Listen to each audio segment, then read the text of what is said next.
Hey guys, how you doing? Welcome back to the channel. First and foremost, yes, the title list is busy work, and we're going to get to that in a second. But I just got to say, thank you.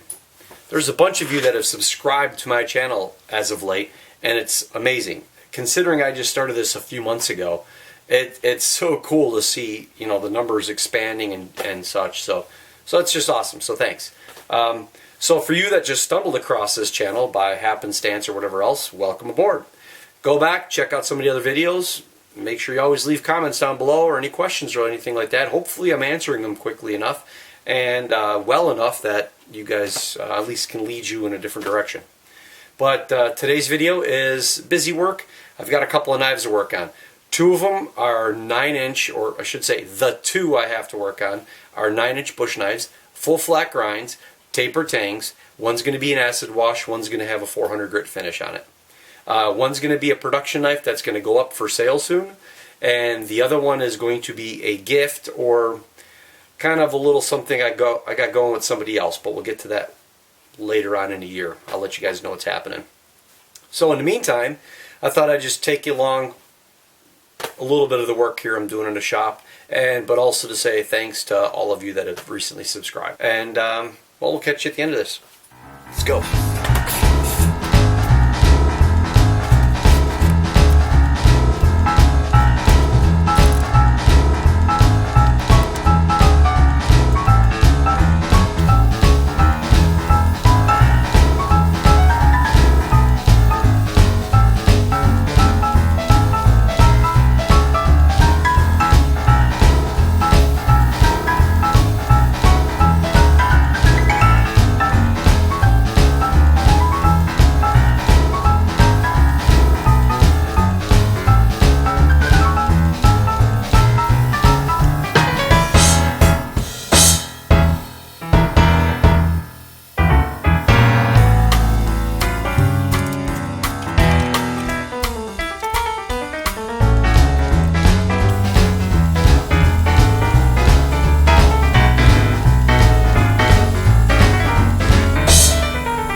Okay, well, so far I've got the profiles made, I've got the holes drilled, I got the choils done, but the one caveat is I forgot when I started doing 10mm pins, when I started offering those decorative pins in the middle, I bought a W, what it was, W and an X.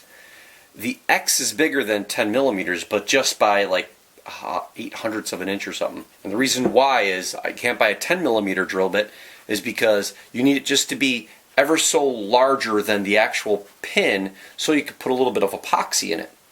Now, you might be thinking, well, just buy a 10mm drill bit and then just file the rest of it. Well, that's okay for the actual tang. If I was to do that to the tang, that would be okay.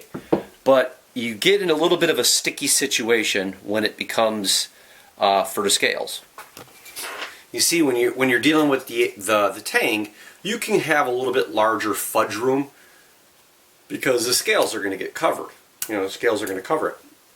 So yes, I could get a 10mm and file that, but you can't use a 10mm on the scales and then file that, because if you file by hand, you don't want to file the hole in the scales, the wood, oblong. You don't want to file one little edge of it than the other. If you know what I mean, you don't. It's hard. We're human, so it's really hard to file a completely perfect 10 millimeter hole, just slightly larger than that. So you buy a drill bit that's that size that you need, and then you can drill. So I would drill in this. Then as I get my scales together, as you've seen in other videos, I put the scale here, I'll drill there, and be done with it. Now, I have these holes in here first to lighten the tang slightly. These are going to both be taper tangs too, but to lighten the tang. But I put these here because these are 1/4 inch pins. But I made the holes a little bit bigger because if I get someone that wants this knife and they want 1/4 inch pins and not the 10 millimeter tube, then it'll already be done, because I'm going to make one of these a production knife. The other one's for a customer, but this one's going to be a production knife. So I want to be able to go both ways. If somebody says, yes, I'll take a 10 millimeter, then I'll do that. If they say I want a 10 millimeter and 2 1/8 inch pins, I'll be able to do that. If they say no 10 millimeter, I just want 1/4 inch pins, I'll be able to do that too. So once this is tapered and everything's done and it's heat treated, I can hang it up and it'll be good for whatever scales you want. Okay guys, so hopefully you'll see this. So right here is 10 millimeter, and I have an X, and the X is 10.080, too small. So the Y would be the next one. That's 10.260. So that's what I would go with. Next is 13/32, and these will be too big. So, and I have a W, but as you see here, W is 9.80 millimeters. So it was too small to begin with. And then 25/64, it's too small. And 10 millimeter, well, buying a 10 millimeter pin for a 10 millimeter hole, not good. So I have an X, too small, need a Y, that will be better. So now I have to go get a Y. But until I do that, I'm going to keep going with production. So now I'm going to go ahead and grab some steel, take you guys along, and, oh, you know what? No, I'm not going to do that. I'm going to stop the video here. I need a Y, because what I'm going to do is going to be in a whole nother video. I'm such a bad YouTuber sometimes. So you guys, thanks for stopping over. Sorry it wasn't as exciting as you'd hoped, but I do appreciate it either way. Like, share, subscribe, all that good stuff. Again, thank you to everybody that has subscribed and supported me both on Facebook and Instagram, and a couple of the thumbs up I'm getting over on MeWe. Until the next video, you guys take it easy and have a good one. Take care.